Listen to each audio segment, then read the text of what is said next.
Greetings and welcome to the United States Transhumanist Party Virtual Enlightenment Salon. My name is Gennady Stolyarov II, and I am the chairman of the U.S. Transhumanist Party. Here we hold conversations with some of the world's leading thinkers in longevity, science, technology, philosophy, and politics. Like the philosophers of the Age of Enlightenment, we aim to connect every field of human endeavor and arrive at new insights to achieve longer lives, greater rationality, and the progress of our civilization. Greetings and welcome to our U.S. Transhumanist Party Virtual Enlightenment Salon.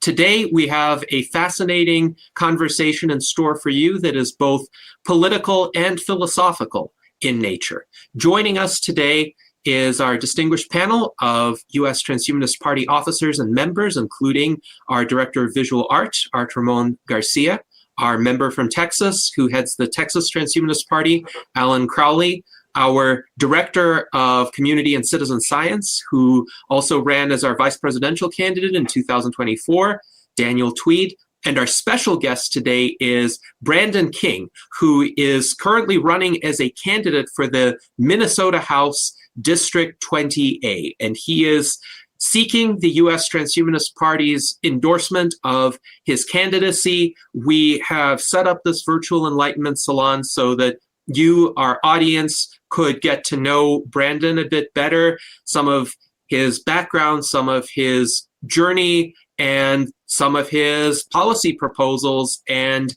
ideas, because he definitely touches on a lot of themes that are important to us transhumanists. Today we will be discussing subjects such as sovereign homes, liberation infrastructure, and his non-mystical view of the technological singularity, which I think will be a fascinating topic to delve into. So, Brandon, welcome. Thank you for being here. And please tell us a bit more about yourself, your background, how you came to be involved in transhumanism, how you came to be involved in politics, and some of your key campaign proposals. So I first got involved with politics in middle school at the end of the W era, beginning of the Obama era. Back then, I was a conservative, then self-radicalized online into the end-timer conspiracy theory side. And then after de-radicalizing and then losing my faith around 2010, that was when I became a transhumanist. So I've been a transhumanist about half my life now. I'm turning 32 next month. I was 16 in 2010. And literally it was the Harvard mice study with telomerase. That was in 2010. That was what got me. That was what made me realize this is more than just like hype. There's actual science behind radical life extension. And while we've never actually talked like this, I've been casually acquainted with you for many years. And in a way, this is kind of a homecoming for me because Hank Pellissier tasked me with creating the original USTP Facebook group back in like 2013. I was barely a kid, so I was a terrible admin, but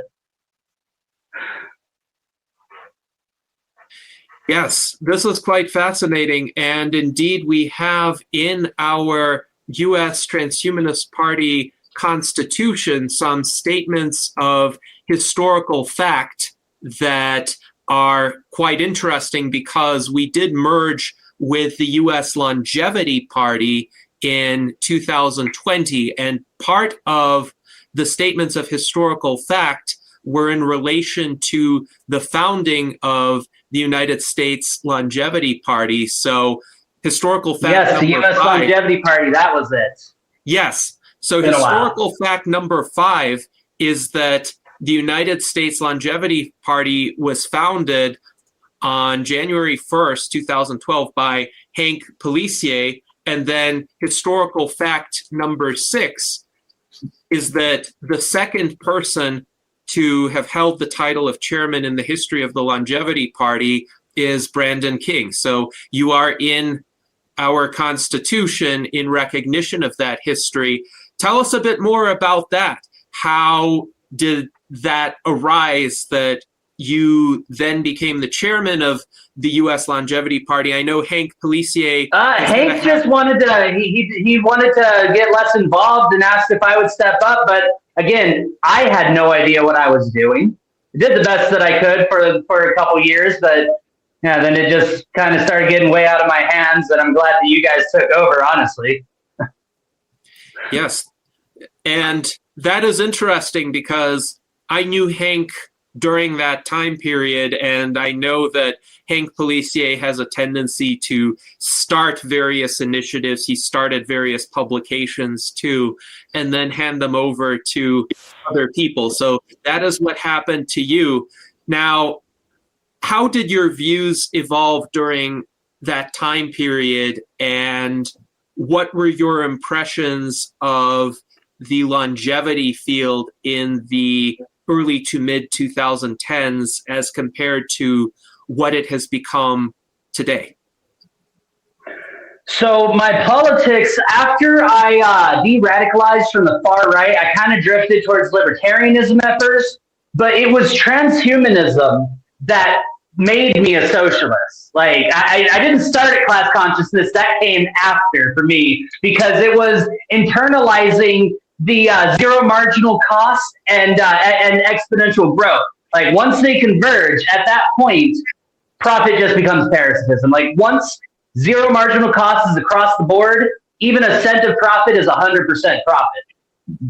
Understanding that is what generally like shifted me towards the left. So it's interesting because in various fields of emerging technologies, it is possible to produce certain kinds of goods and services essentially free of cost. One example is provision of email services or data storage, for instance, which used to be fairly scarce. Like in the 1990s, one would pay $39, $40 per month for a typical email account. And sometime around the early 2000s, free email accounts became widely available.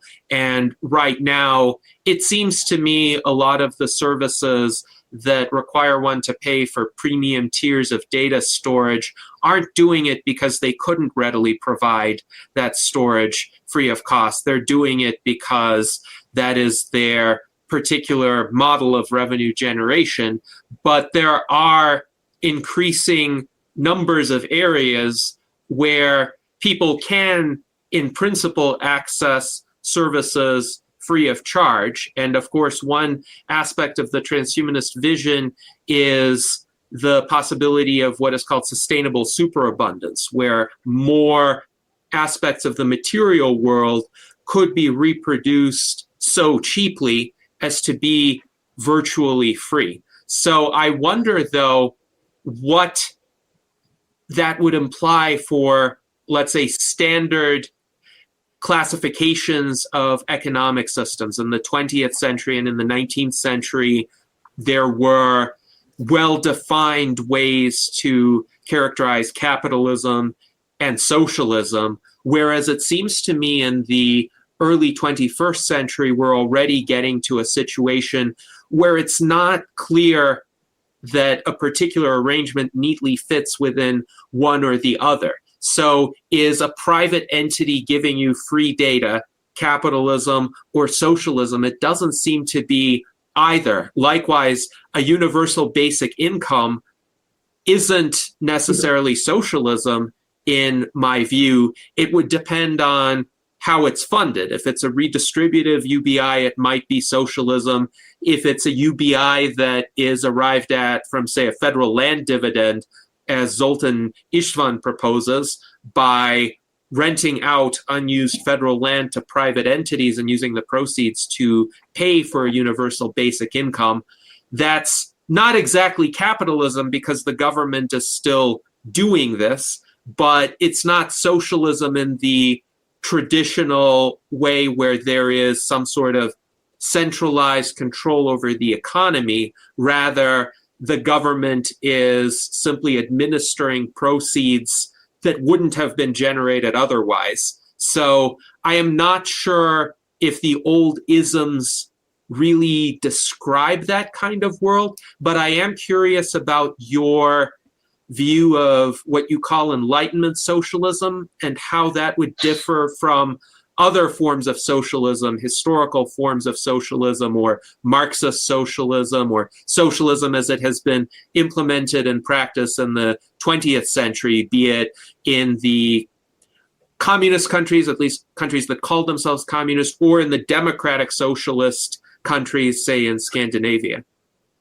So Enlightenment socialism is a transitional phase in my mind. And for me, UBI, I believe the proper thing to do is to nationalize asteroid mining and then fund it that way. But so Enlightenment socialism originated as Bakunin social anarchism updated for the 21st century. It is almost entirely derived originally from a single quote in Bakunin's Stateless Socialism, where he explains that we're not defining socialism as anything but returning to the great principle of the French Revolution, that we should basically define life and try and create a society where the primary goal is human flourishing, where you are born with the material means you need to live your best life.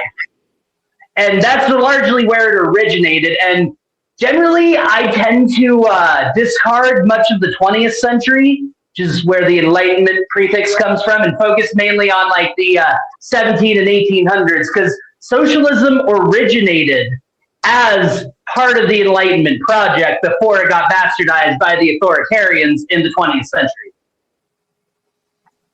Yes. You'd mentioned earlier, you wanted to hear my thoughts on the state of longevity research. Is that correct?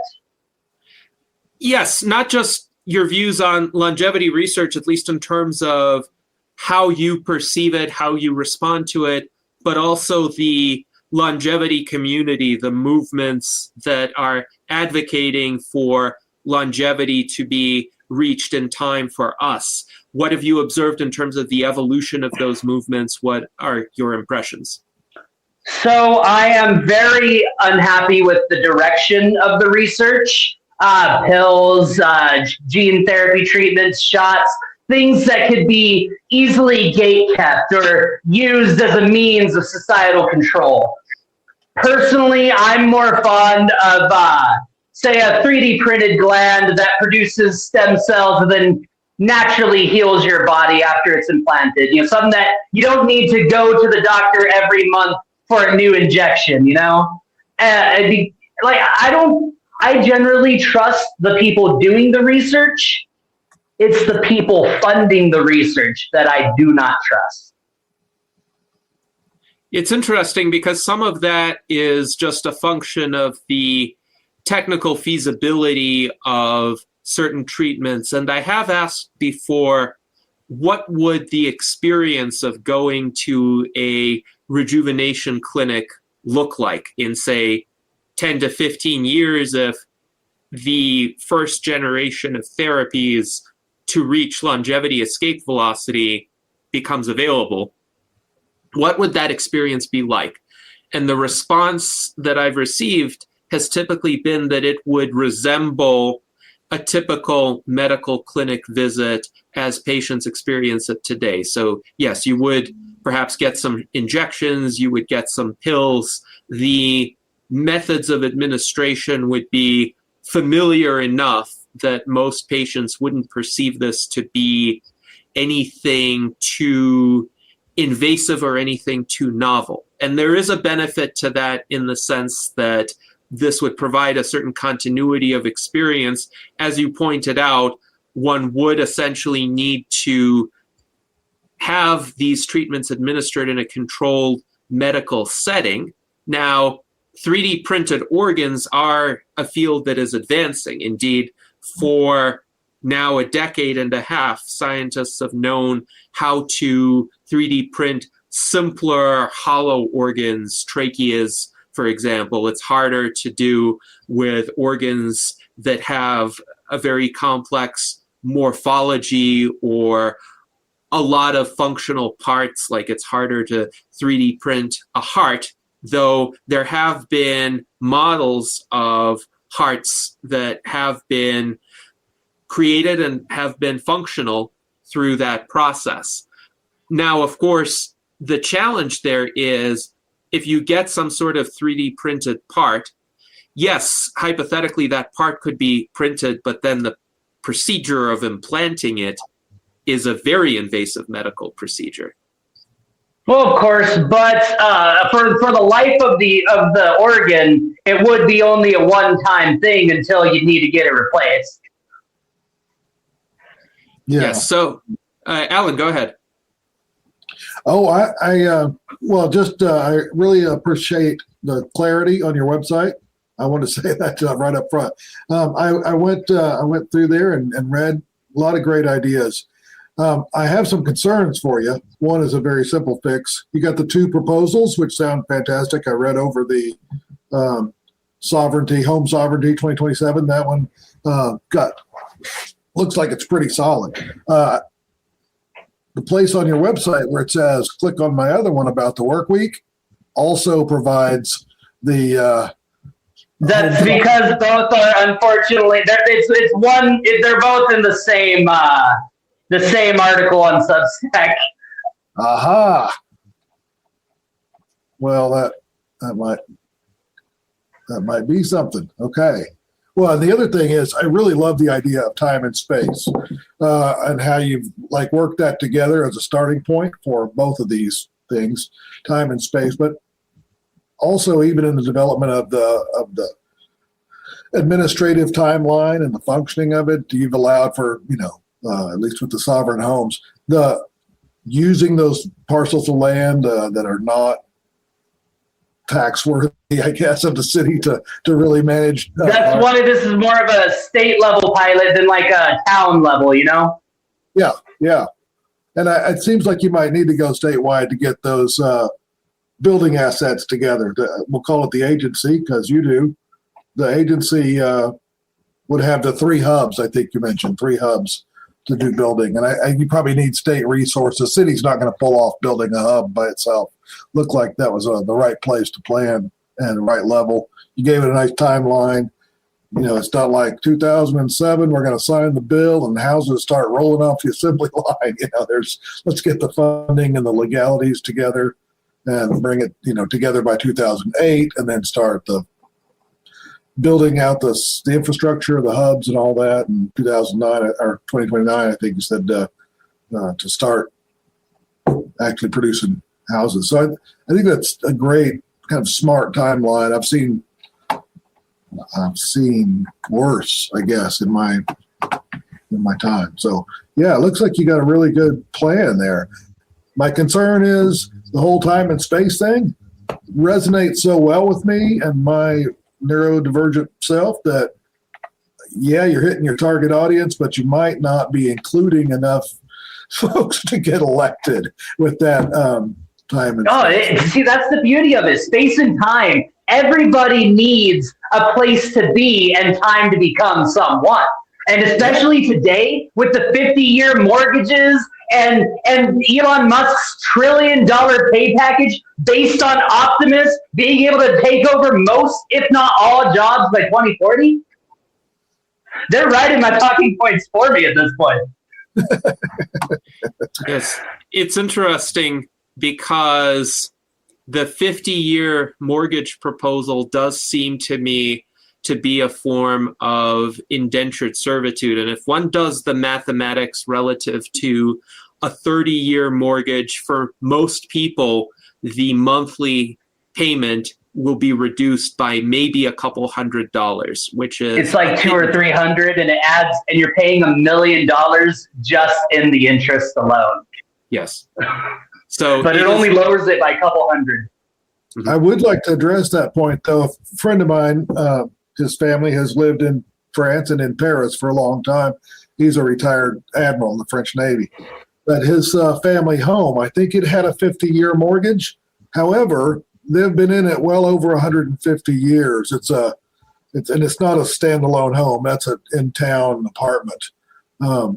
So they've got, it's a square building with a square courtyard in the middle that was originally designed for horses and carriage garages underneath, adapted to cars. They all park inside now. There's 3 levels of housing and I think 4 units per level.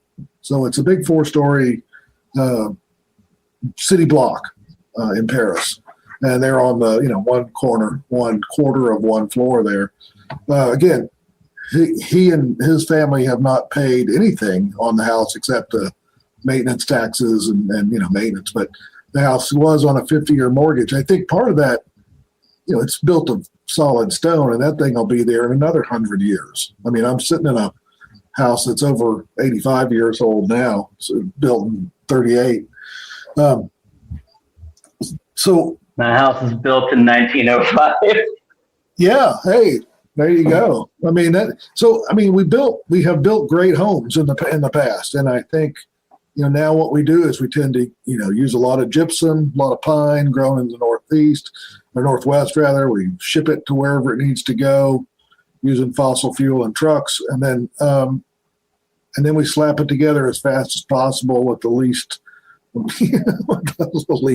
skills that we can design it to be built by. It's hard to find replacement parts, so to speak, for this home. Like I said, built in the 30s, not built 1930, not 1905, but because everything now is prefab.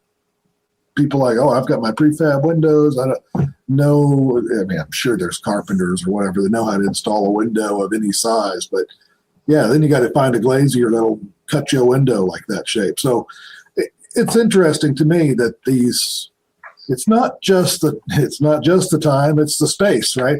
If the space is going to last 100 years, right? Build a 50-year mortgage isn't that bad. I mean, I say that, but depending on the place. But yeah, go ahead. I think the issue is also in terms of expected lifespans. Now, ideally, in a transhumanist future, people's life expectancies will skyrocket. But right now, if a 20-year-old, say, is fortunate enough to receive a 50-year mortgage, he will be 70 when that mortgage is paid off, assuming he doesn't make prepayments. Making prepayments is always a wise idea, by the way, because it directly reduces the principal balance, whereas early on in the life of a mortgage, the overwhelming majority of the payment is comprised of interest. So if you have a mortgage and you can afford to make prepayments, I would highly recommend it. But I also think there's a cultural aspect to this, to homes being built to last, homes intended to be passed through multiple generations of a family. And we don't see that as much in contemporary societies anymore for a variety of reasons. Some of them may just be due to greater geographical mobility among people, but others may be due to an erosion of a kind of sense of continuity or a sense of belonging that used to exist. And that may be a more deleterious trend. But Daniel, do you have any thoughts, comments? Yeah, Brandon, hurrah for you standing for office. I've done this a few times in my own, time. But, I see the governance of spaceship or Starship Earth actually as a Bucky Fuller kind of thing, where we have the capability to take care of everyone with no one living at the advantage of anyone else. And I love the term Enlightenment Socialism. I think the problem with socialism is it gets bundled with authoritarianism. And I think that's completely unnecessary when you consider the work of Henry George.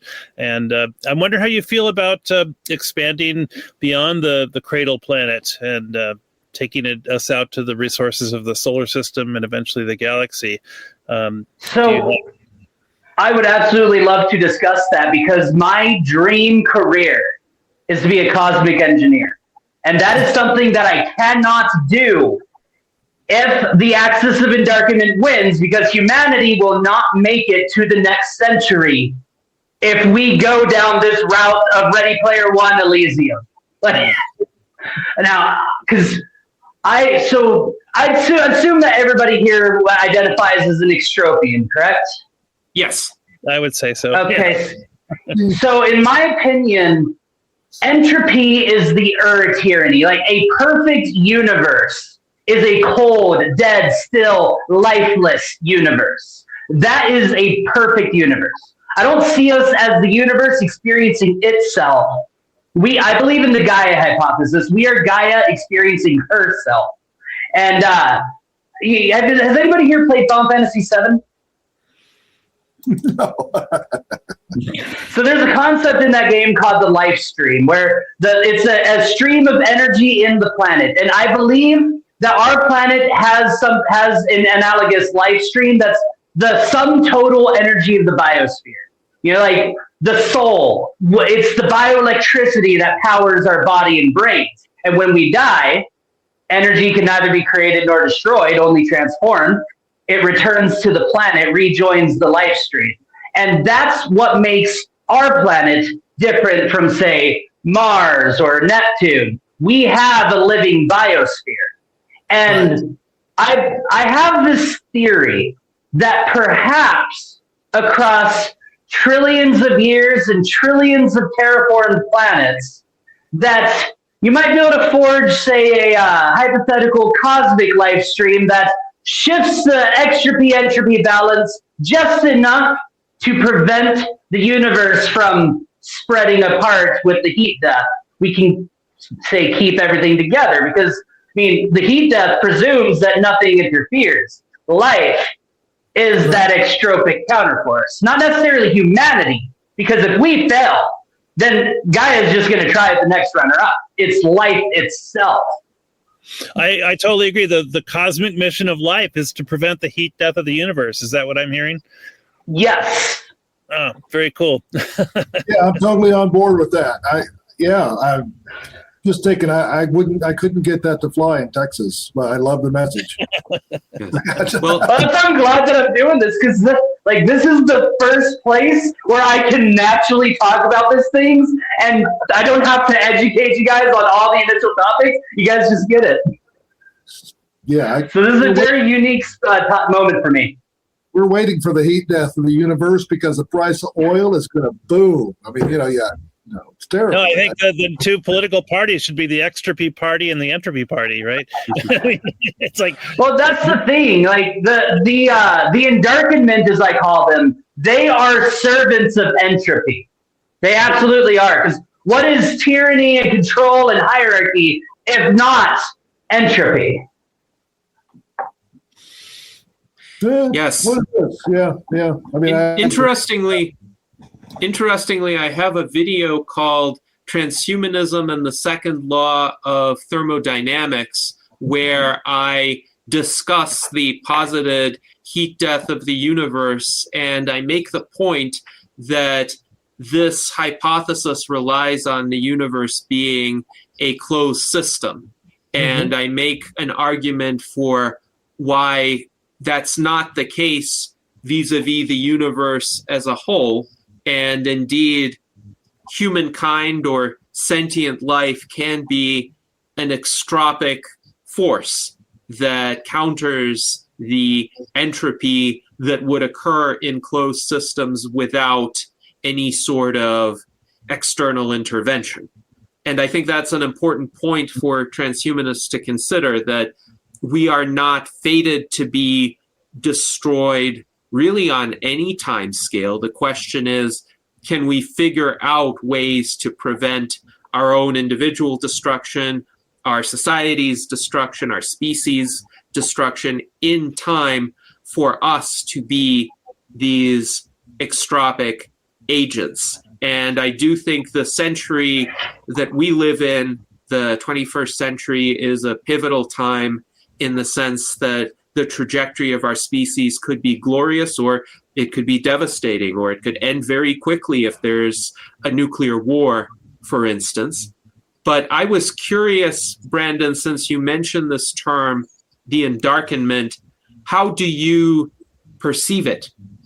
Because there is the term, the Dark Enlightenment, from the so-called neo-reactionaries, people like Curtis Yarvin, are opposed to the Enlightenment as it was conceived of during the 18th century, and they propose a kind of return to, for lack of a better word, neo-medieval institutions where there is more hierarchy and more control. And of course, transhumanism is not neo-reactionary. We are opposed to neo-reactionary thinking. But how do you see the Endarkenment in relation to those ideas?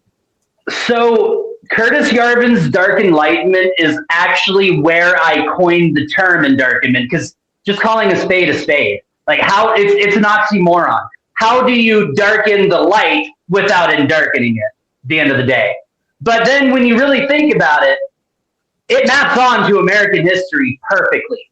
Calling it like the loyalists versus the revolutionaries, Endarkenment versus Enlightenment. You know, then the Confederate versus the Union, Endarkenment versus Enlightenment. The segregationists versus the integrationists, Endarkenment versus Enlightenment. MAGA versus us, Endarkenment versus Enlightenment. It maps on cleanly across all of American history because it is, at its core, it's the underlying anti-Enlightenment countercurrents that's always existed. Like where we have liberty, equality, and dignity, they have tyranny, hierarchy, and control. Where do you? And then the acts. Oh, sorry. Yes. So along these lines, where do you think the motives for an Endarkenment type of mentality stem? Because throughout history, these weren't necessarily the same people. So, for instance, the Confederates and Curtis Yarvin are not from the same, let's say, direct... The same fold, yeah. ...sequence. Yes. They arrived at their conceptions, which may be similar in practice in terms of how they're implemented in terms of policies, but the Confederates arose in a kind of different society, in a different intellectual ecosystem from Curtis Yarvin, who, as far as I'm aware, doesn't have any direct links to the South during the early to mid 19th century, and yet he does want to see the return of these hierarchical structures. So, have you ever heard of the Illuminati?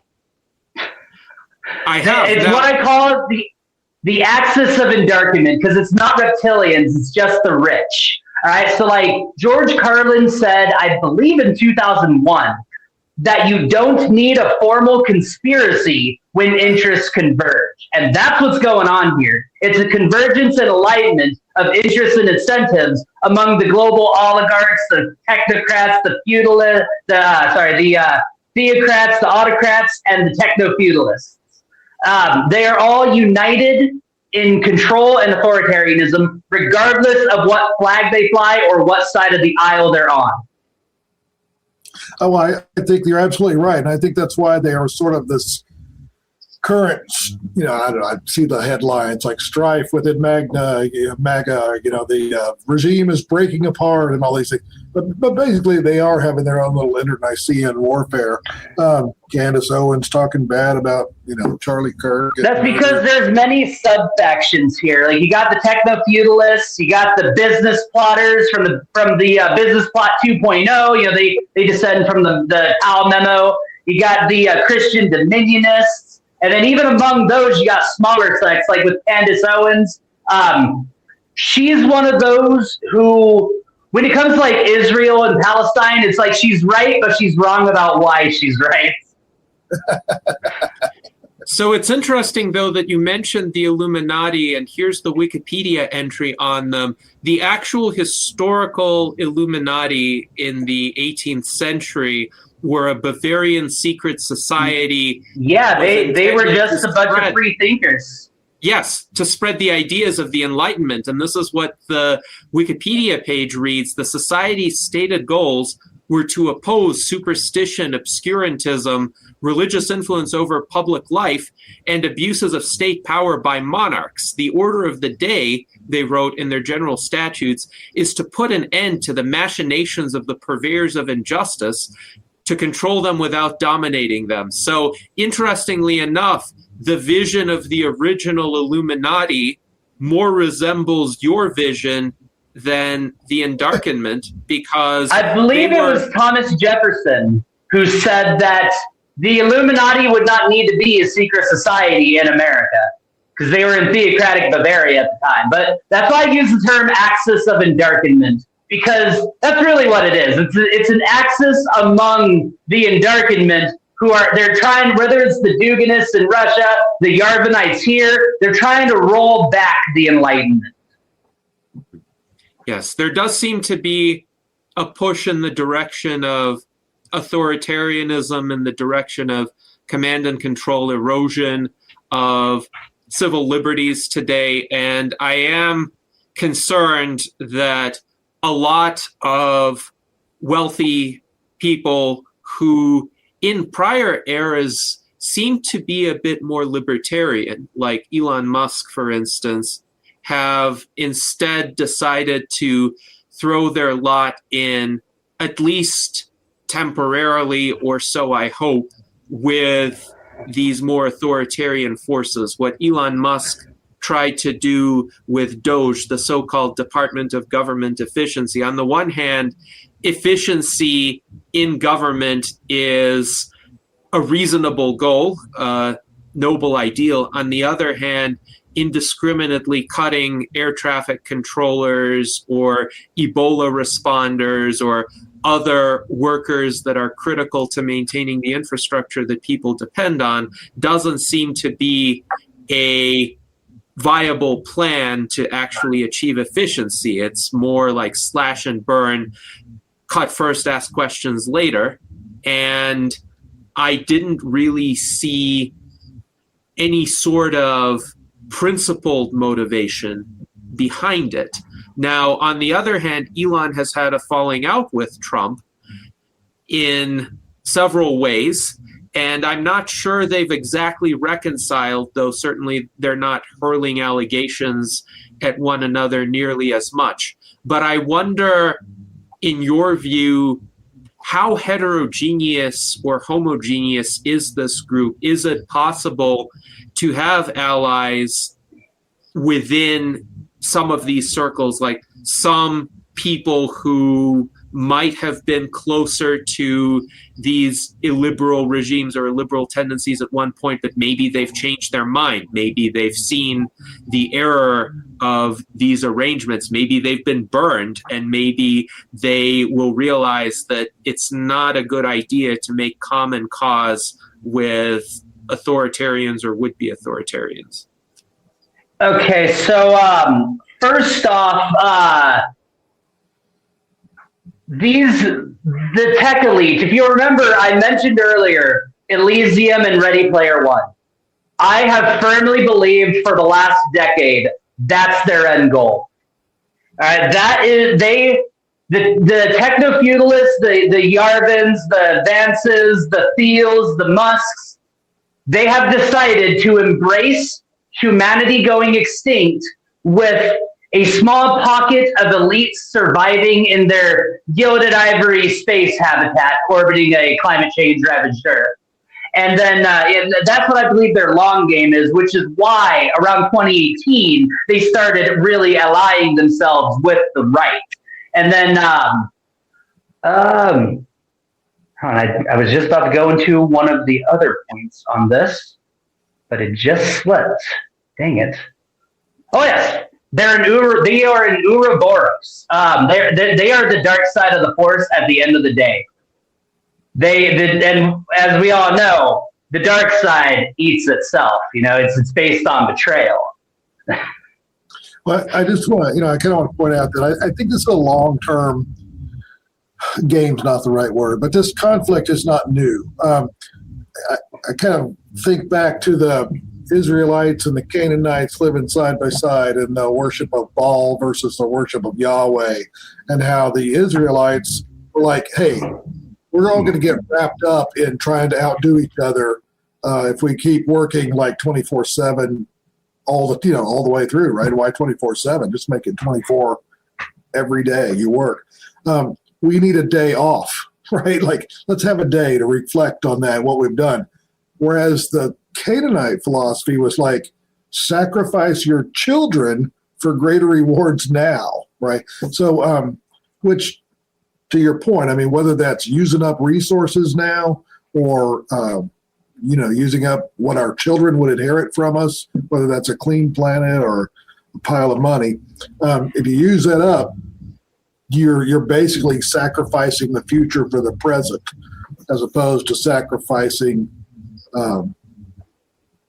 not sacrificing, I guess. And they knew this. They were warned that they were selling their children and grandchildren and great-grandchildren's future back in the 80s. Like, it's not like they weren't warned. Oh yeah. Even even planetary health, back from the 60s with Rachel Carson and others. I mean, those are all legitimate concerns that have probably been wrapped into a political movement that has nothing to do with actually, taking care of the planet we live on, right? It's not a spaceship Earth movement. It's more about stopping energy use, which that's not good either. So. Yes, or NIMBYism. So speaking of that, and tying this to the issue of housing, I would venture to say housing affordability is the major political issue in the United States today. It is the issue that affects and concerns the vast majority of Americans, even to the point where upper middle class people have difficulty affording homes. Yeah. And you have the Minnesota Housing Sovereignty Act, and this is a response to decades of housing scarcity now. I would say one principal cause of housing scarcity is NIMBYism. It is the result of local activists, whether from the left or from the right, by the way. So in northern Nevada, there's a significant constituency of elderly Republicans who want to keep their areas, quote, rural in their view. So they oppose any new residential construction.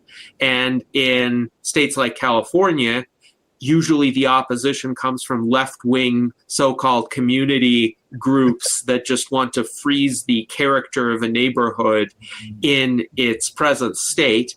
But in either case, these groups make it very difficult to build new homes. You have an innovative proposal, the Minnesota Housing Sovereignty Act, which would actually lead to the creation of 3D printed homes that would be provided to individuals as homesteads under a stewardship contract. So could you please describe the details of this proposal so that our viewers understand what it entails and how it would be unique?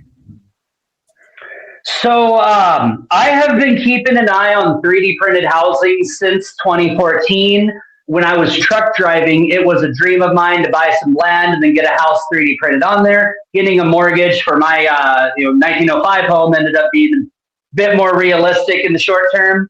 But okay, so the reason NIMBYism is a big reason why I'm going for a state level program instead of local. And then that's also one of the reasons why I want us to rely mostly on the state's existing inventory of land. And then, so the way that it would work is you would open up the 3D design studio, you would build your dream house, and then it would be constructed. And then, you would then live in that house for the 15 years. You're paying, under $600 a month to be a homeowner. And yeah, like when you compare that to the existing market, the 30 to 50-year mortgages. Yes, that would definitely be favorable from the standpoint of the homeowner. So in terms of the logistics of that, would the $600 per month be paid to the government or the governmental entity that constructed these homes? Or if you have some Yes, it would essentially be a revolving trust. It would essentially be a revolving trust with the payments, the monthly payment you make then goes to fund future developments. Yes, so that makes sense to use the proceeds to fund the construction of additional homes. And what happens after the 15-year term elapses? So let's say this person has reliably made the $600 payments and has taken care of the house. Does that title to the home then become free and clear? Yeah, free and clear. Okay, very The good. only caveat would be you would not be able to resell it unless you resell it at the same market rate as the other sovereign homes. The whole point is to make sure that we lock speculation entirely out of it, because it would be functionally an entirely separate parallel housing market. So the resale would only be allowed to another natural person or family, not to, say, a corporation. Not to a corporation. I personally believe that any corporation should be banned from buying residentials. Let them keep their speculative games with the business real estate. Yes, and there have been various proposals in state legislatures, for instance, to cap the number of homes in the state that are allowed to be purchased by private entities. I do tend to think that this could be an undue restraint on the supply of single-family homes if too many of them are converted to rentals by corporations whose business model is of that nature. Now, it does seem to me that there needs to be a supply side solution. So whatever the case is with restrictions on, let's say, corporate home buying, there will need to be a dramatic increase in just the number of homes available, because the population has grown to a significant extent since the 1990s, for instance, when home prices were more reasonable. And there simply needs to be more developed real estate to house all of the additional people who exist now. What do you see in terms of the prospects for savings, in terms of the costs of materials, in terms of the costs of construction that would be made possible by emerging technologies? I think this is where really a lot of the scarcity problems can be solved, but please go ahead.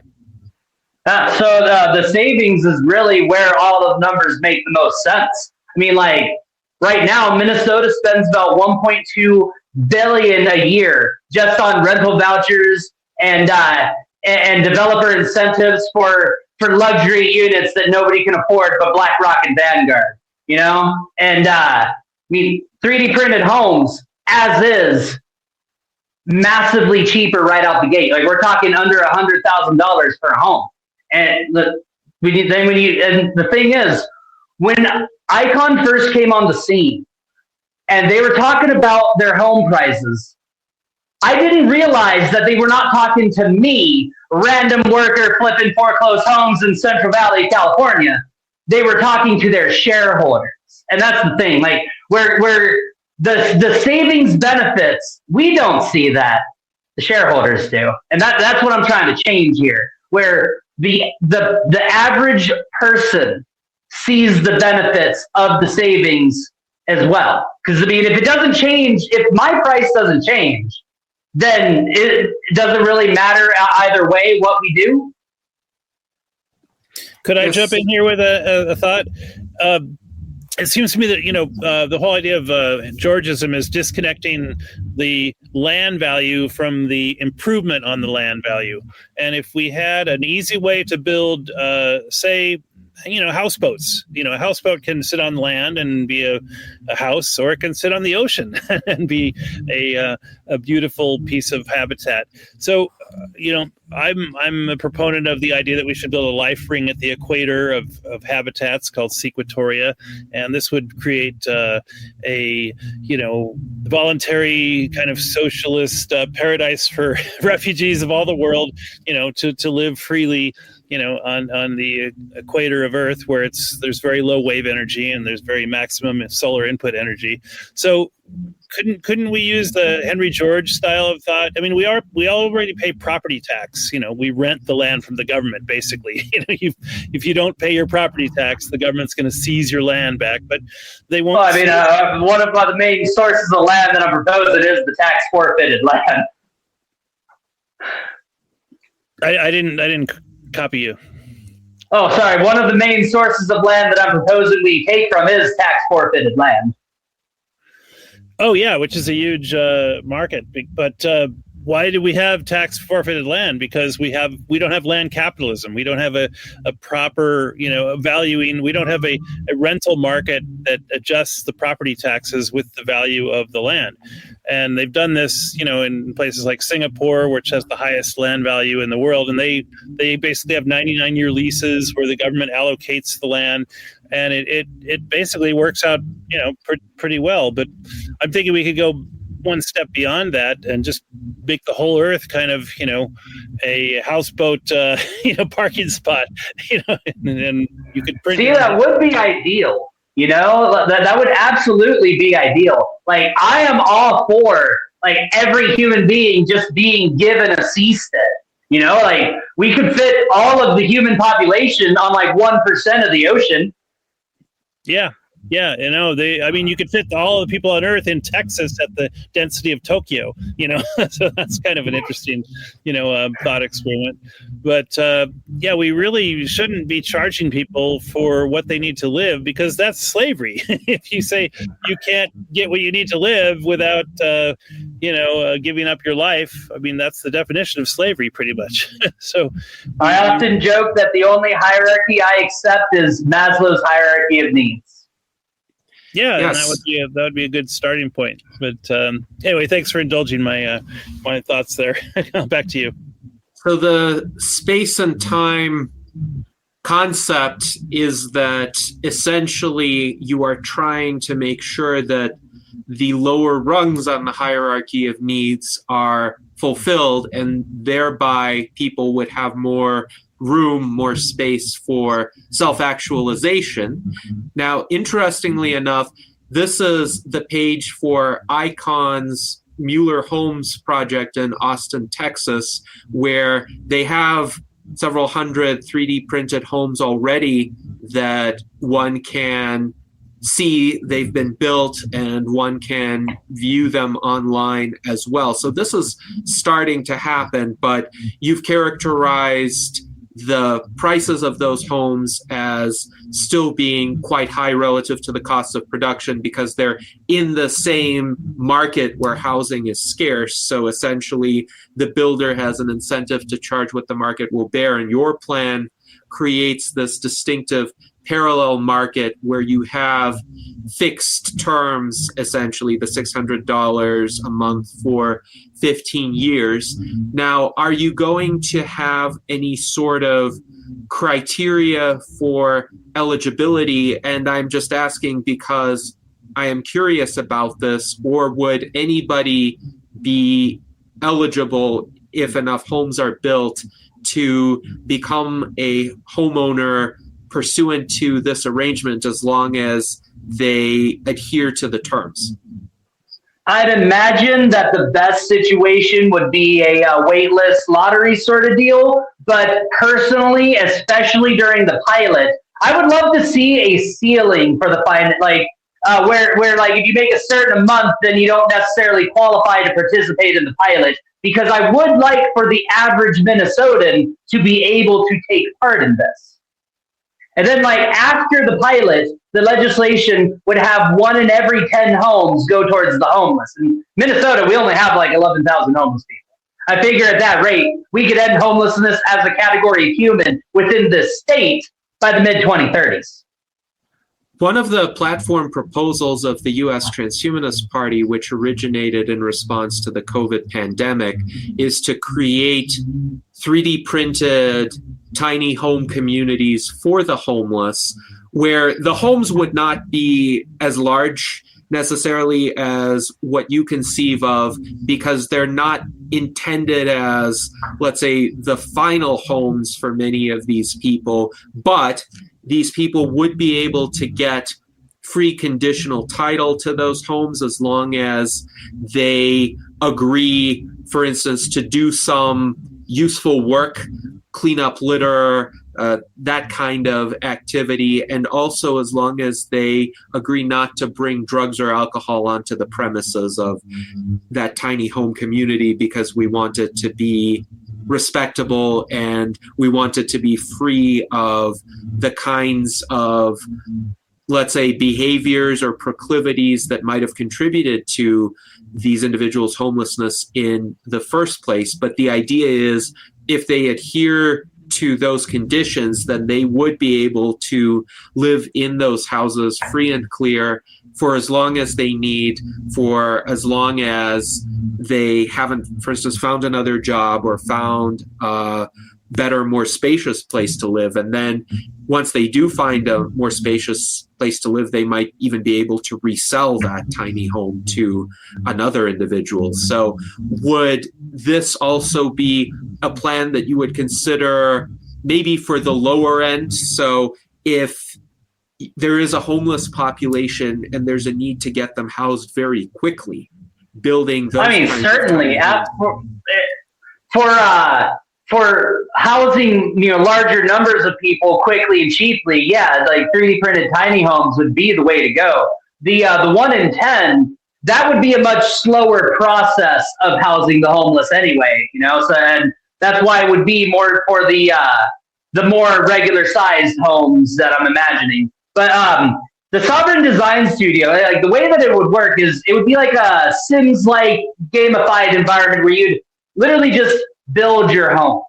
And I would like it to be open source. Like in the draft legislation, it states that it should be open source so that any other state would be able to just copy it as needed and then just adapt it to their own states if the federal government is dragging its feet. Very interesting. And one of the advantages of 3D printing is indeed that one can provide one's own design. This happens all the time with small 3D printed objects where one could send over a file and then a service might 3D print the object and ship it to one's home. So in principle, this could be done with homes as well, as long as the designs are architecturally sound, but the studio could have built-in constraints within the software to, for instance, prevent one from building a design that will cave in or have other defects. The primary constraint for the design studio would be that it's structurally sound. Yes, that makes sense. Now, in terms of the implementation timeline, Alan had alluded to that in some of his remarks. How do you propose to go from the status quo to a situation where there is a thriving parallel market for these sovereign homes? Let's say the proposal gets enacted, so there's no longer political opposition, there's just the practical implementation of it. Well, so that's the thing. At first, it'll be the first 1,500 to 5,000 homes for the pilot. And then after that, I am hoping that that would generate a measure of FOMO among everybody else. Like, why don't I deserve that? And then I'm hoping that it would then snowball from there. That's how I'm hoping that it would spread to other states after we've after we've gotten our pilot underway. Because then once people see it happening, then they can start looking around their own situation and being like, well, Can I inject something else? I don't know if you heard of the Dunbar number. There's an anthropologist named Robin Dunbar from Oxford who said about 150 to 250 people is the the sweet spot for people to know and trust each other. So I think that actually happens to be about the number of people that live on the average neighborhood block. So I think we could redesign our cities with this in mind, and people could actually build these kind of translinkable communities that I think FM Esfandiari talked about. People would translink every couple weeks to a new community, but I think it's quite possible to keep that Dunbar community number as a prototype aspect of building these new 3D printed communities. So, I presume everybody here would be familiar with the Venus Project? Oh, Yes. yeah, big fan. So personally, I've always viewed the Venus Project as our reward for surviving the Great Filter. Like, we don't just get to create those cities like in 10 years. We got to earn the right after we've proven that we can steward the planet. And at that point, that's when you would look at like fully redesigning cities for sure. Because right now the main thing would be making sure that people would have access to the same resources that everybody else, where the location for where they're built. Yeah, but that's really what gives, cities value is what human resources you're close to. I mean, people love to go to theaters and shop and interact, so that's I would love to see them completely redesign cities one of these days, though. Like, the linear city is very inefficient. Yeah, they abandoned that line city, I think, in the desert recently, probably for some of those reasons. But yeah, I love Edenicity. I don't know if you looked at Edenicity is making Eden-like cities. It's Kev Polk's concept. Edenicity.com. I'm a big fan of his work, and he's the first urban permaculturalist. Basically, I think he kind of invented the practice, but it's basically leaving this maximum wild nature around cities that are very efficiently clustered and kind of solar walkways about 4-story high, multi-tenant buildings with car free, and you have human powered solar powered scooters to get around. I guess it's the 15-minute city, which That all sounds amazing. Like, I love permaculture. Yeah, Generally. It's it doesn't quite translate into a Kardashev Dyson sphere, but I think there's a point where we can adapt permaculture to enlivening the cosmos. But that's something I'm working on. But yeah, it sounds like you're doing great work, Brandon. I really hope that Minnesota is such a forward-looking state. I mean, what part of Minnesota are you in, by the way? So I live in Red Wing. District 20A runs from a town called Cannon Falls up towards Wabasha. We're out on the Mississippi River, like 40 miles from St. Paul to like the southeast. Yeah, well, my district is District 5 here in Ventura County, Thousand Oaks, and we're surrounded by rings of open space. So I'm planning to run again when my district comes up for election in 2028. But yeah, I'll be totally on board with promoting the same kind of urban permaculture concepts that you're talking about. So great to have this dialogue. Yes, and for our viewers, here is the site of the Venus Project. So the Venus Project was originated by Jacques Fresco, a long-lived futurist, by the way, who lived to the age of 101.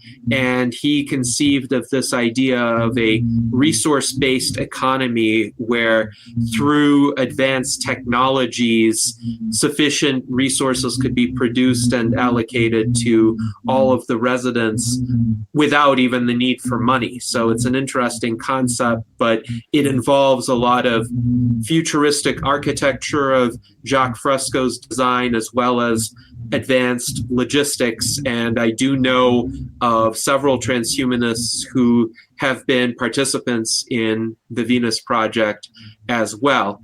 Now, I am curious also about one of your other flagship proposals, which has to do with reducing the work week, the Minnesota Workweek Liberation Act. You made the point that automation is poised to take over various roles that human labor has historically performed, and those aren't always going to be manual jobs or menial jobs. Some of them might be more advanced kinds of work, including intellectual, cognitive work.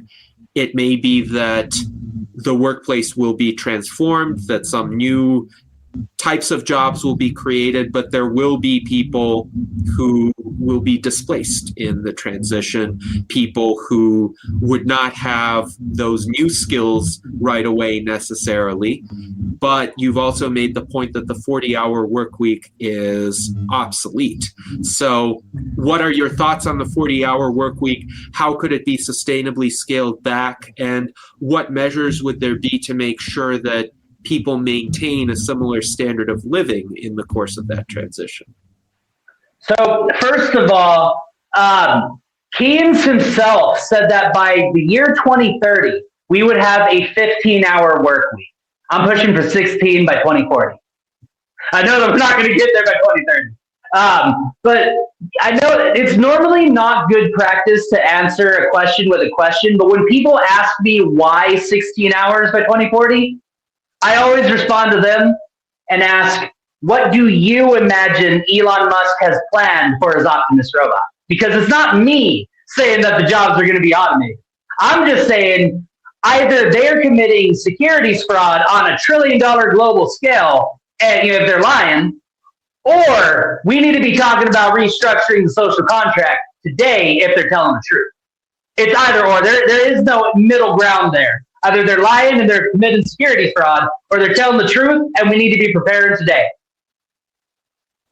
It's interesting, too, because the 40-hour work week does seem like a social construct. And in the 19th century, it was an advancement largely at the behest of various labor groups, because in factories and mines and very dangerous conditions, there often weren't any real upper limits on how long people would work there. And sometimes people would work to exhaustion. And the 40-hour work week was intended to place a limit on that. At least if you work past that in certain occupations, you get paid overtime. Now, these days, the varieties of work that people perform are quite a bit more diverse. So not every job really truly requires 40 hours per week.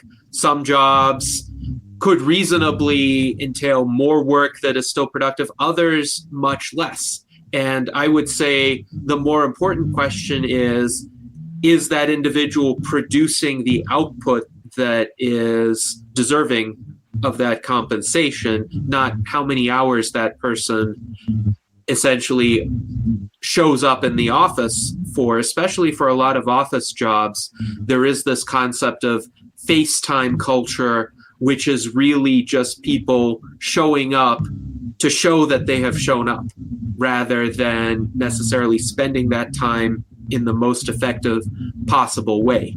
So what kinds of steps do you envision to change that culture? Because it seems to be ingrained as a societal norm, essentially, that you show up for 40 hours, even if you don't have 40 hours of work. How do you change that to saying you take the time you need to do the work, and the amount of work that's expected, if you want to reduce the work week to 16 hours by 2040, will be reasonably proportional to the hours available to do the work? See, that's one of the that is one of the reasons why it would be a phased transition. In addition to easing the load on the market itself with the transition, it would give people time to culturally adjust to the downward motion of hours. Because you think about it, before the 8 hour, they said that the 8 hour workday, 5 days a week and the weekend, they said that all of that was impossible until it happened. Indeed.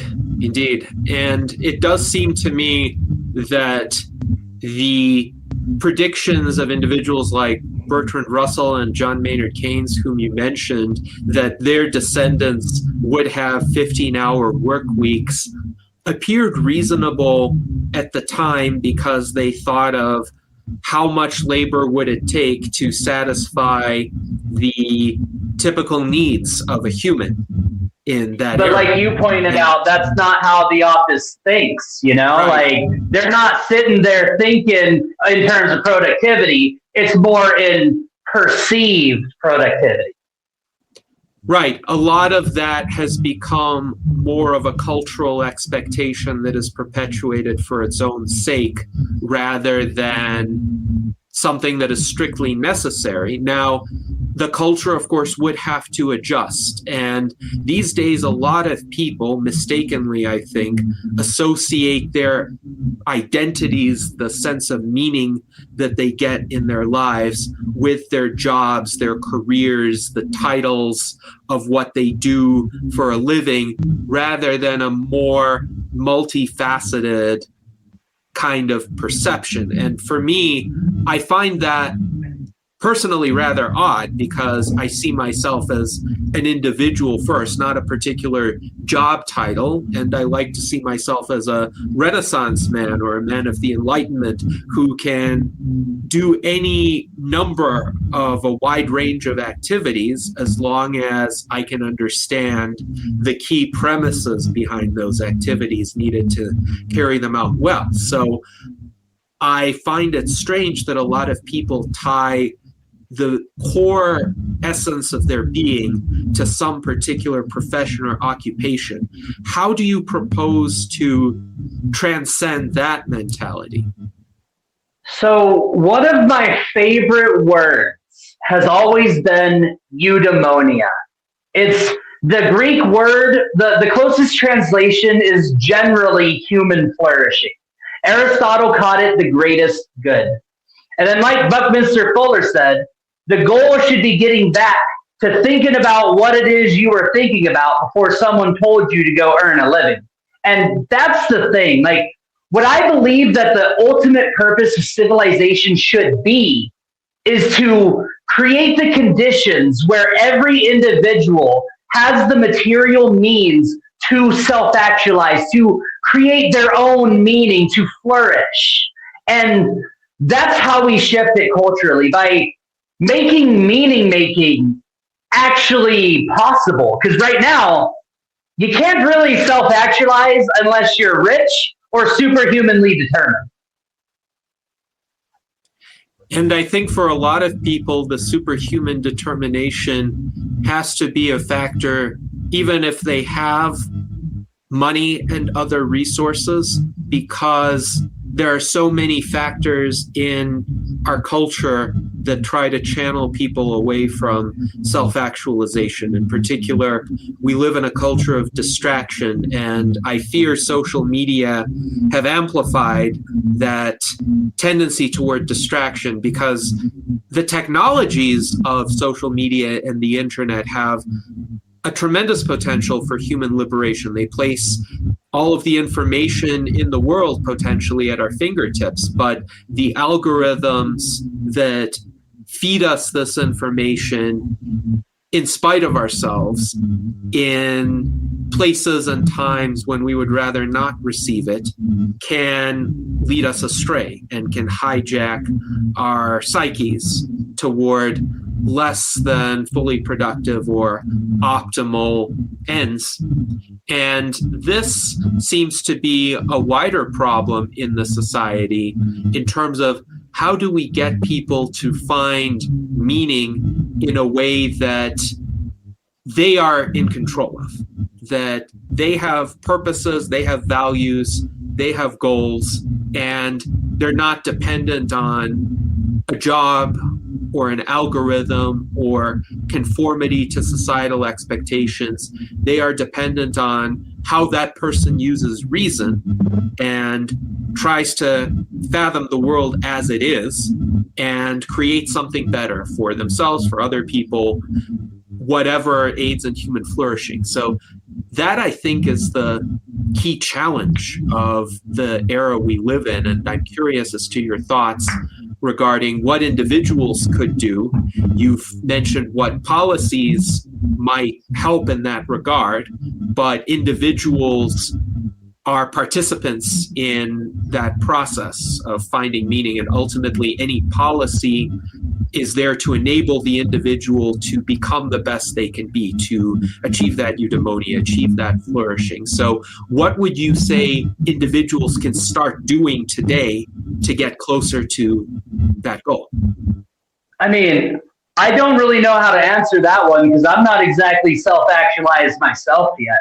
But like you were saying, it's not the technology when it comes to social media, it's the algorithm. And that's the thing. Like, I'm sure you're familiar with the Luddite argument about mass automation, how everybody will just get lazy. I believe there is some minor truth to that, but it's a temporary situation. I believe that for averaging between 6 months to 2 years for most people, there will be a time where they will get lazy and they will like kind of shut down a bit and not know what to do because they don't know what to do. Like without work, what do they do? You know? And that's the thing. It really is very much an individual thing. Like my meaning of life is not necessarily the same as your meaning of life. And you need the time to figure yourself out to even know what your meaning is. Yes, you need that intellectual room for exploration or breathing room free from the imminent constraints of the survival pressures that people face on a day-to-day basis. We have some interesting comments in our internal chat. Daniel Twedt writes, Ikigai is a Japanese concept meaning a reason for being, a sense of purpose that makes life worthwhile, often found at the intersection of what you love, what you're good at, what the world needs, and what you can be paid for, though it's also a more personal, humble pursuit of daily joys and contributions, not just a grand career goal. It combines Iki, life, and Gai, worth or value, leading to fulfillment, well-being, and longevity. So very interesting concept. I would say a transhumanistic concept of Ikigai. I would say actually in some aspects, not necessarily in all aspects of the work culture, but in some aspects of the broader culture, a lot of Japanese culture is implicitly transhumanist, though they wouldn't necessarily use that term for it. Alan Crowley, they're just naturally very futuristic and forward-facing. Yes. Yes, I've observed that. And of course, Japan has one of the longest life expectancies in the world today. So they are doing something right. Alan writes, I think of myself as unlimited by title, but as you can see, I use them as a test of the people I encounter. Do they see more than a title? So in effect, do they see the whole individual beyond the titles? Very interesting way of approaching people. Alan, would you like to say more? Yeah, I mean, also, my title is literally I'm a retired lieutenant colonel. So nobody asks me, well, what do you do now that you're retired, right? I mean, they keep paying me, so I use the title. But I think just like you say, it took me some time to say, what do I do now? I'm not used to the structure. I'm unfamiliar with the structure. I'm unfamiliar with the I wasn't all that civilian life. I spent part of my time in the reserves and worked outside of the military. But yeah, it's also just a way to. It's hard for me to hit people with like 5,000 things that I'm interested, like longevity, seasteading. I want to find out about interesting proposals in Minnesota, Brandon, so that we can copy them here in Texas. It'll take us a decade, and it'll have to be one city that gets it done because it's not going to come out of Austin. But yeah, at least maybe by the time lines have changed around here, there'll be a track record in Minnesota. But yeah, just this idea, it's hard for me to throw a whole lot of who I am out there, right, without saying, hey, just look at this narrow slice for a moment, right? Get focused on, I did that for 32 years. So that's something I did, whatever. But it's not what I do now. I do all kinds of things now. It's pretty rewarding. Well, the other ones too, but I've found new rewards. You found And that's new the thing. rewards. You needed time to find that, like they fear monger about the laziness because they don't want people to stop working, but it's going to be a temporary thing. They just need to decompress from the life of work and then figure out what it is that they actually want to do. Very interesting. Now, I'll note this as an aside. This will be cut out of the recording. Brandon, it seems that when your microphone is on, there is some sort of kind of low-level feedback, kind of white noise that I'm hearing, but it disappears when you're muted. So let's just make sure that if somebody else is speaking, you're muted so that feedback doesn't interfere with their audio. But again, I'm going to cut this portion out and resume with our conversation. So now I think it's a good opportunity for Art Ramon to ask any questions about what we have discussed thus far. See. Good. Okay. Yeah, as far as work, I'm sort of an artist part-time when I'm not working my day job. And I've written a book where I advocate using the arts to help people sort of cope with that joblessness, during economic singularity. And, I've promoted that. One day it's going to have to be used. It's probably going to take the government to implement such a program because, the private sector isn't going to do it. They're going to have the most resources to do that. But even myself as an individual, I work a lot. I work with the government. We've lost a lot of people because of the DERP, and I work even more now. Lots of overtime. When I go to sleep, sometimes I don't dream about art. I dream about working and working on technology. I can't escape my work, even in my dreams. So, it's very mind-consuming. If I didn't have to work, I'd be doing art full-time. But I have to use the small amount of spare time I have when I'm not working and doing other chores to use that to try and do that self-actualization, working on art. So I would see art as a way of helping people adapt to that joblessness, to not knowing what to do. On top of other things, like people would be into weightlifting and weightlifting competitions, marathons. There are people who would sort of take the athletic route, and do competitive performance, in those types of sports. So sports, arts, basically going back to the old early civilization when you have the artisan class, you had the worker class replaced, but you still had kind of the military class and the noble class. So sort of along that route. Of course, we're not going to have certain parts of that, but we're still going to have the artisan class and people who compete in physical type sports. So that I see happening. The sports, the arena sports, that will continue. So that's one way of coping. Another thing, I live here in Tucson, and there's been a problem with homelessness, and they've had like entire areas that they call it 100 acres woods that people would just camp out at, and they cleared it out, and they've tried to control the homelessness, at least where they camp out, by creating sort of a tent city area on city-owned land, and it's basically just small little tents. And that's one way they've tried to help out with the homeless situation. But I go to a gym, and there's a lot of homelessness around the area. That was a guy who lived out of his truck for 3 whole years, parked in the same spot. And he would sit on his side of his truck and basically spend the entire day sitting on a little chair outside of his truck while his truck is just packed of every single one of his belongings. So 3 years, I saw this guy every Thursday, sitting there and living out of his truck. And he finally left. after 3 whole years of seeing this guy, he's gone now. It's been replaced by a bigger camper.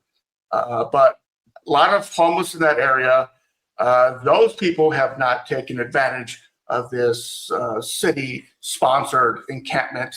But what are your ideas for the people who can't afford it, $600? How is the city going to help people who are homeless, who have drug addiction issues, and have health issues? I mean, that's going to take a lot of money to take care of people who have these problems. What are your thoughts on that? So first of all, homelessness itself. Karl Marx called the fact that the homeless exist. He called it the reserve army of labor. That's basically their function to society. They are a threat, like a premonition of what awaits us if we don't do what the bosses say, and they are an easy source of labor if the bosses suddenly need a new influx of labor. But so the idea would be that I don't yet know exactly what length of time it would be, but there should be a period where they aren't paying on the home and they're in fact just getting their life together. Because $600 a month, like you could do some DoorDash and make $600 a month. You know, like you just got to get your life together at a basic level first. If you're coming in for homelessness. Yes, and perhaps there could be a period of forbearance, and that could be combined with perhaps an expectation to repay that amount later. So if there's a 15-year time frame, there might be the option to shift that out by a few months if one has certain time periods when one is ill, for instance, or otherwise indisposed and incapable of making those payments. So I am sure that there could be some flexible options in that regard. Now, I also liked Art Ramon's comments on artistic creativity and how that will be a way for humans to apply their energies even if they don't have to work for a living. And indeed, even if robots and AIs can also create art, because individual humans can still create different art or with different media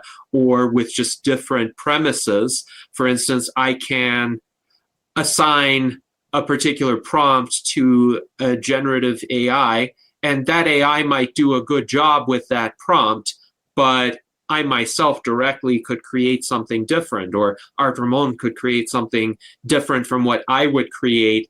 And still the way in which we do it, our process, the materials we use, all of these aspects will differ from how the AI would approach that task. So I think AIs don't compete with human artists. AIs complement human artists.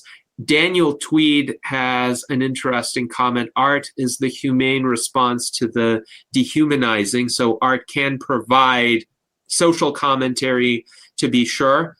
Art can, though, also be used for the purpose of pure enjoyment or experiencing the world in a different way or seeing aspects of the world that one wouldn't see otherwise. So there are many distinct purposes for art, but I agree that this is an area where more humans could spend their time if they lived in a society of automated abundance. Daniel, please go ahead. Oh, yeah, there's lots of things in the urban landscape that could provide job opportunities. I was watching the COSCA meeting, which is the Conejo Open Space Conservation Agency, and they were lamenting the fact that there were these thousands of Mexican fan palms that are invasive, and they need to get rid of them. Because there is a such thing as exotic invasive species in ecosystems, but that's another argument about what constitutes invasive and what doesn't. But another thing is silence in the urban landscape is so valued, and there's actually a very simple technique where you can build stackable Helmholtz resonators that actually absorb traffic noise. And you could build these sound walls all over cities, and they could be 3D printed. And basically, it's a port with a cavity, and you tune it, and it actually eliminates noise. I mean, think of how great it would be to have urban landscapes that are quieter soundscapes. So yeah, just getting rid of invasive plants and building these sound wall, absorbing landscape walls. I mean, there's just a couple ideas, of how to give people creative, humane work, which gets them, activity and fresh air in the process. And, you don't have to do it, 10 hours a week, right, Salon? Building these sound walls or making invasive plants go away. So, yeah, I think the cities are really the wealth of civilization, and that's where we need to start these changes. So Brandon, are you running for a state assembly, or what's your actual office? I wasn't clear. The state house.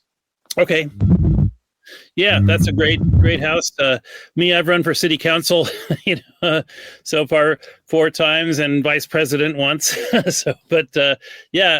Bully for those who stand for office. It's a really civic responsibility, and it's a lot of fun. I recommend it. If you haven't tried it, please feel free to stand for civic engagement in any form. So back to you. Yes, thank you very much. And it is indeed an interesting idea, Daniel. Perhaps some artists could be retained to paint the soundproof walls or the sound reducing walls, and that could be another outlet for artistic expression. In my view, there is just so much work that is currently undone that could be done and potentially could be done by people if their efforts are recognized as being worthwhile. For example, so many communities have extreme amounts of litter, in my view, but there's not really a clear market mechanism to facilitate litter cleanup right now. Perhaps one could be arrived at. Or in U.S. forest land, there's a lot of dried vegetation on the ground that is prime fuel for wildfires to spread.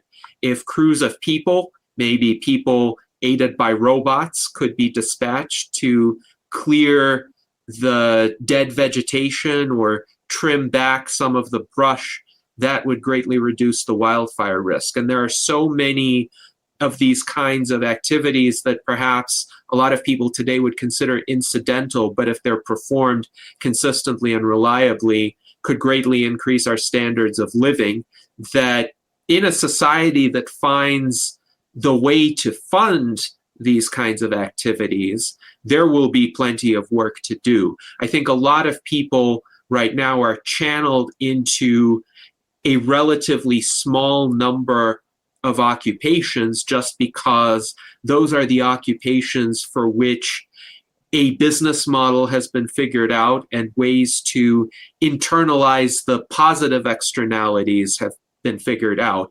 But there are a lot of positive externalities, for instance, for cleaning up litter or, say, painting murals in public spaces, which is increasingly being done, that perhaps need some special policies or programs to be able to implement. So I would just add that all that picked up cellulosic biomass can be put in a pyrolyzer and made into biochar, which can then be cycled back into the soil as it becomes a life raft for microbes in the soil.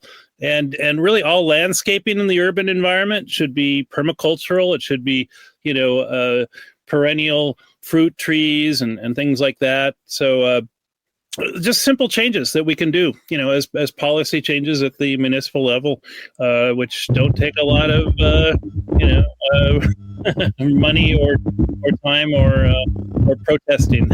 But yeah, I just wanted to get in a good word for taking that.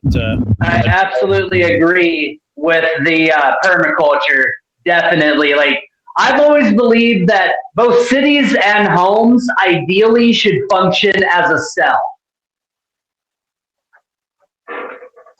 Very interesting.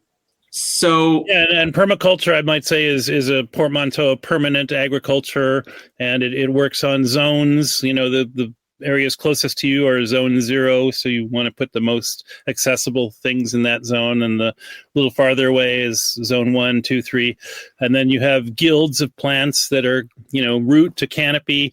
So it's a whole ecosystem, and really the indigenous people discovered this ecosystem long before Western people academized it in textbooks. I think we've been doing it for 10,000 years without realizing it. But like the corn bean squash of the Three Sisters, that the indigenous people used to make complete protein diets. But hooray for permaculture. Back to you. All right, thank you, Daniel. And now I think is a good opportunity to discuss ideas about the technological singularity or singularities. It looks like we have lost Brandon. Okay. But when he gets back, before we move on to singularity, I just want to ask about his gray water systems, because that's another one of those low-tech things that, like permaculture. It's not a high-tech business, but it sure does extend. Welcome back. Apologies, I had some technical difficulties. App crashed on me. Yes. Well, welcome back. And now Alan Crowley has a question for Brandon. Alan, please go ahead. Yeah, kind of along the lines of the permaculture is these very low-tech, smart technologies. And you mentioned gray water in your housing sovereignty, water reuse. And I just wanted to find out, is that already in use in Minnesota? Or, because that does tend to increase the cost of production for any housing unit, but it's still the operational cost recoups it, I'm sure. As far as I'm aware, no. I was told that it would be best for me to make sure that I include a carve out in there, which I did, because all of these parts are optional for these homes, but philosophically, the idea behind the sovereign home is they're very Earthship inspired. Like the Earth ships down in New Mexico. The dirt packed tire berm walls. It's very Earthship inspired, and the rainwater catchment and the gray water reuse. Those are all drawn from Earthship ideas. Cool. Very interesting. And now I think we have an opportunity to delve a bit into the concept of a technological singularity. Brandon, you mentioned that you have a non-mystical view of this idea of a singularity. So could you please describe what your view is and your outlook on the possibilities for humankind's future? Okay, so the popular narrative is that the exponential curves guarantee redemption, that when 2045 arrives, history will be rescued by default. I don't believe that. I believe that the singularity is an amplifier, and it will amplify whatever feedstock we give it. If we give it tyranny, hierarchy, and control, well, that's what it will accelerate. So the idea is that sovereign homes are the proof of concept for what I call liberation infrastructure, which is basically the technology of Venus Project cities in embryo. Very interesting. And in terms of how a positive, beneficial singularity would manifest itself, what are some of your ideas as to what that would provide in terms of possibilities for a better future?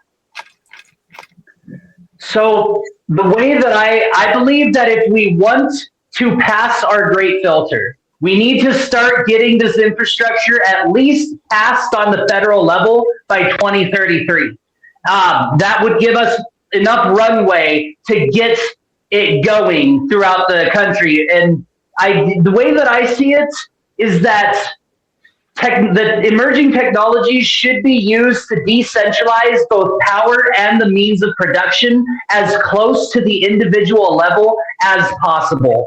And what the Singularity will do is it will take the liberty that we've already encoded into the infrastructure in the 2030s and then supercharge it. Like, I don't believe that we'll have like homes that have atomic scale recyclers in them in the 2030s. That'll be stuff that we get in the 2050s after the Singularity. Very interesting. Like when your home can 3D print a brand new car and a steak for dinner, you know, that's when you have achieved eudaimonia. So those would be, in essence, the Star Trek replicators. I mean, we've had rudimentary atomic scale manufacturing since 2018. Yes, this is a fascinating prospect. And of course, this dovetails with the idea of sustainable superabundance that has been articulated by David Wood, and also the ideas of abundance as expressed by figures as diverse as Peter Diamandis and Ezra Klein. So it seems that there are voices of various persuasions who are recognizing these possibilities and in general are aligned with us in seeing them as desirable. Now, I also agree with you that a singularity doesn't guarantee utopia or a perfect society or a society that's free of conflicts. In my view, humankind has already experienced 3 technological singularities: the agricultural revolution, the industrial revolution, and the information revolution. And each of these transformations led to societies and ways of doing things, interacting with the world that would have been unimaginable to most people prior to those developments, those transformative eras. And I think the next singularity is likely to be of that sort, where a convergence of emerging technologies, including automation, artificial intelligence, biotechnology, nanotechnology, this kind of abundance-driven manufacturing with 3D printing, with the ability to replicate most objects, at least on a human scale. The convergence of these technologies will lead to a world that radically differs from the world in which we find ourselves. But you mentioned there are pitfalls, and I'm wondering also what you think some of the less desirable turns might be. You mentioned the Elysium Ready Player One combination. I would suggest there is a risk of escalating geopolitical tensions leading to nuclear war and potentially the extinction of our species. That would be the worst outcome. How would you evaluate the possible trajectories and essentially any benchmarks that would tell us which trajectory we're on? You mentioned you would want to have the liberation infrastructure supported by federal law in some manner by 2033. Are there any other goalposts that we could aim at to be on the positive trajectory? Back in 2014, I expected that we would begin nationalized asteroid mining this year. Instead, the very next year, Trump came on the scene, and here we are. So when we talked about the axis of endarkenment and how that's functionally the real life Illuminati, that's the primary goalpost, as far as I can see, showing us that we are currently on the path to extinction. Now, it's interesting, though, because I like the idea of asteroid mining and the idea of using the proceeds of that for universal basic income or creation of infrastructure, some sort of way to distribute the abundance from that to the people, because it doesn't require taking anything from anyone. These are additional resources that could be brought to bear. And furthermore, they wouldn't result in inflation because there would be some useful materials extracted from the asteroid. So it's not like printing money and dropping it out of a helicopter. Now, I also am inclined to think that someone like Donald Trump wouldn't be averse to that option or that approach, even though Donald Trump is definitely out for his own enrichment. He might be persuaded to see it as a combination of a vanity project and a way to fulfill his promises. Like he could say, I, Donald Trump, will bring you this tremendous wealth from this asteroid, and I will spread it throughout the population because it will all be coming from me, and I am so great and I am so generous, and you should love me and respect me, Donald Trump, for bringing you this wealth from the asteroid. And I wonder, could there be opportunities to, let's say, utilize the venal or opportunistic or self-aggrandizing tendencies of some of these powerful people to actually lead to some public good? Because again, it seems Trump's personality might be open to such a project. So after seeing Mamdani, America's mayor, handling Trump, it made me think maybe we've been going about this the wrong way and we should have been doing that from the beginning. But personally, I believe that the route to go is framing nationalized asteroid mining as the next great American endeavor. Yes. Not just the great national endeavor. It needs to be the Trump legacy. I mean, he did get the FIFA Peace Prize, and he did, get those, but those quite literally would pale in comparison to a singular piece of legislation, which would be the, tow random asteroids. I don't know. I can't get an acronym out of Trump, but the Trump, the Trump legacy. Oh, he might just fall on that with. Who knows? Maybe you're right. He should have been doing it all along. He's a crook, and he wants money and fame. Give him money and fame. Yes. The bigger problem, in my opinion, would be the billionaires, around him, like the Musks and the Thiels, because that's the thing. Trump, he's always just been a figurehead. Well, I think when you have global crooks, maybe you need, it takes a thief sometimes. Maybe you need a crook for freedom, to counteract all these authoritarian crooks. I don't know. I'm willing to give him the benefit of the doubt to an extent, but yeah, the art of the asteroid deal. Let's pitch it.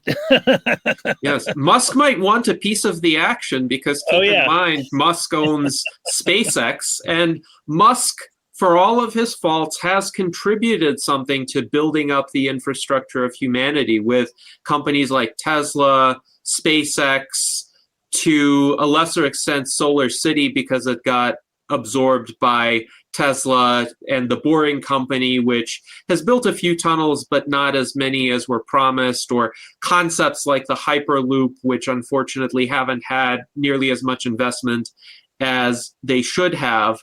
I think the issue with Musk is he lets himself be distracted by extraneous goals. At least they should be extraneous for a more reasonable person, like fighting the culture wars or the whole Doge fiasco. If Elon Musk had stayed in his many legitimate lanes, I think he would have been able to do a lot more good. But in this case, Musk might be tempted to go along with the asteroid mining. He might be tempted to supply spacecraft through SpaceX to the missions to actually harness these asteroids and extract useful materials. And again, he seems to be the kind of person who, with the sufficient incentives, might be persuaded to play along. So I am actually less worried, even though I see the problems with what they're doing.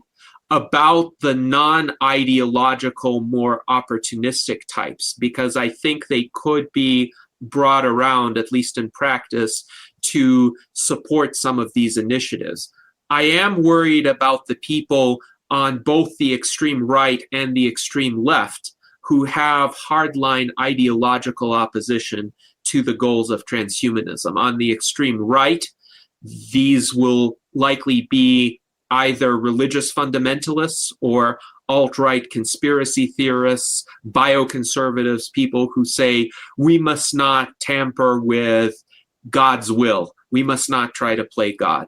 On the left, these would be the neo-Malthusians, the neo-Luddites who think that man is a cancer upon this earth and we need to return to unsullied nature. They have this ideal of nature prior to man as somehow being noble and good and humans as having corrupted it.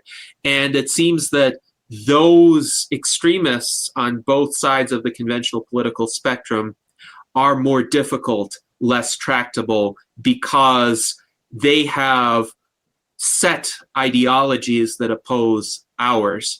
What do you think about this? And in particular, what do you think about a figure whom I thought to be a bit more reasonable, Pope Leo XIV, coming out against transhumanism just in the past few days, essentially saying that death should be accepted as a part of life. It shouldn't be rejected as being antagonistic to life. Okay, so first of all, on the Pope, I just wrote a comment the other day on, if I can find it, anyway, on Zoltan Isdan's post about that on Instagram. And I explained that from my perspective, Pope Leo isn't against us, he's against the axis of Endarkenment. Because transhumanism itself, as a broad movement, is descended from the Enlightenment. And he's made it very clear that he is the first Enlightenment Pope. And then as far as the far left, so the anarcho-primitivists, personally, I've always seen that as one of the most genocidal ideologies out there. Like, if you actually take it to its logical conclusion, there will be billions of unnecessary deaths as a direct result. And then, personally, I heavily disagree with allowing any of the oligarch class to be involved in nationalized asteroid mining, just because, like, when we're talking about trillions of dollars worth of resources, privatization, that just feels like a bad direction right out the gate. Interesting. So how do you propose countering the ideological opponents of transhumanism? And if you believe, for instance, that Pope Leo isn't really an ideological opponent of transhumanism, how would you go about trying to persuade him to not oppose our goals?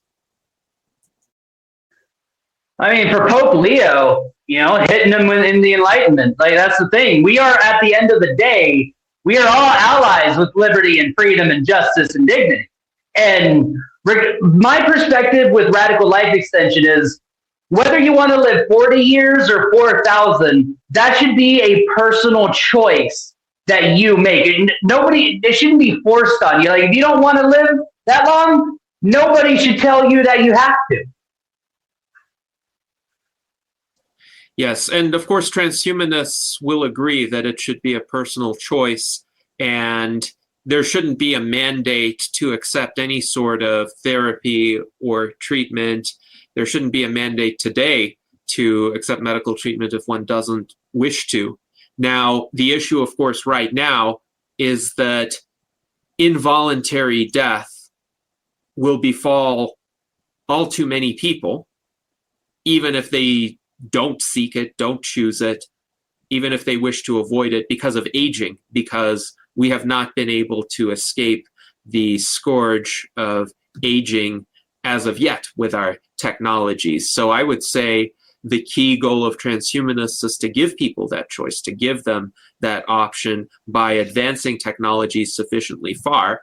But when bioconservatives of various persuasions say, well, this shouldn't be done, in part because they don't have any experience of a world in which this has been done, that is where the potential limitations on the choice could occur if those people achieve positions of power, are able to control policy. This has already happened in certain eras, say in the early 2000s with the George W. Bush administration and the President's Council on Bioethics, where there was a very influential advisor named Leon Kass, who essentially believes that death is an integral part of life. It gives humans purpose, and humans shouldn't live much longer than current lifespans with decent medical care. So he wouldn't be opposed to people routinely living into their mid-80s or even some people living into their 90s, but he would say it's bad for whatever reason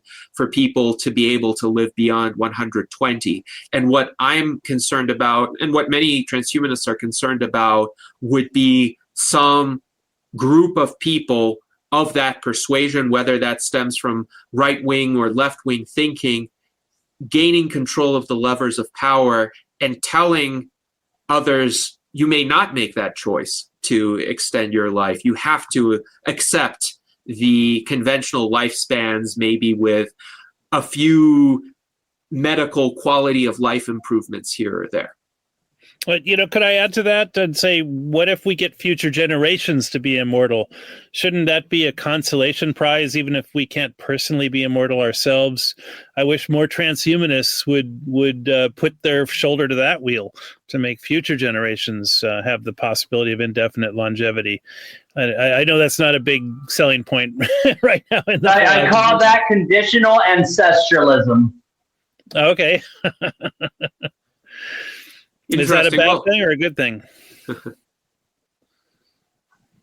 Oh, absolutely. It's conditional ancestralism is absolutely a good thing. That's the thing. Too many people these days are more worried about being good descendants than they are about being good ancestors. Yeah. Okay, I see what you mean.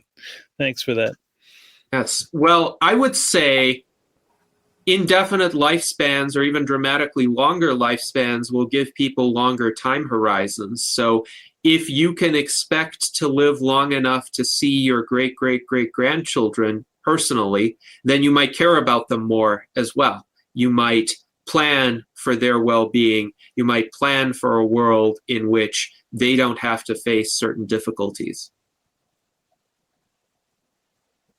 So Gennady, going back to your question there, what you're talking about with, say if the Luddites seize the levers of power, for example, that's exactly why the primary goal of liberation infrastructure is decentralizing power and the means of production as close to the individual as technologically possible. When it comes to my life and my body, people shouldn't be able to just force me to not do something as if I'm not causing harm to others. I'm very big on the harm principle. Yes. So the idea of people having their sovereign homes, their time and space, access to infrastructure for living and producing would be that it would be more difficult to control them or restrict them from some centralized node, be that a government or a private corporation. No entity would be able to intrude upon that private sphere and say, no, you are prohibited from, say, experimenting with these technologies as long as that experimentation applies to yourself. Instead, people will have the means to do that on hand, and it would be very difficult to stop. Am I understanding that vision correctly? Yes, and that's actually part of the reason why philosophically it's very Earthship inspired. If your home produces a measurable amount of your water, your food, and your energy, then suddenly, if, say, a wannabe despot seizes the nation's fresh waterways, seizes the nation's farmland, Well, now that's suddenly not crippling. That's suddenly no longer a centralized point of failure.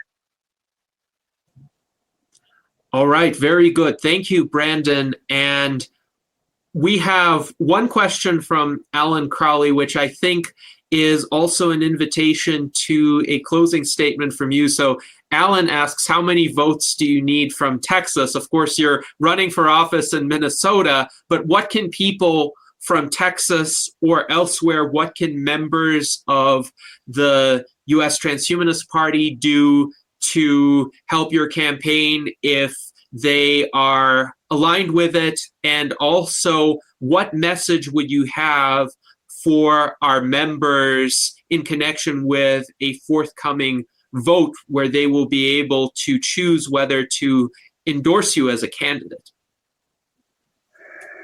So to get to your second part first, well, I would say that my platform is fundamentally as transhumanist as it gets. It's directly in line with every single one of the goals that the Transhumanist Party is out to get.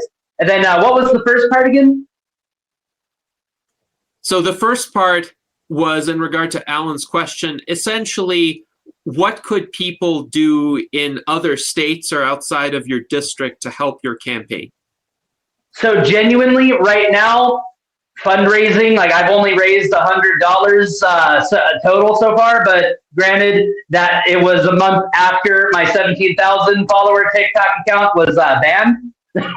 So I'm recovering from that. Otherwise, just helping to spread the ideas around, which I'm sure in your circles would be, very highly favored upon, versus what a lot of other people might be bringing to them.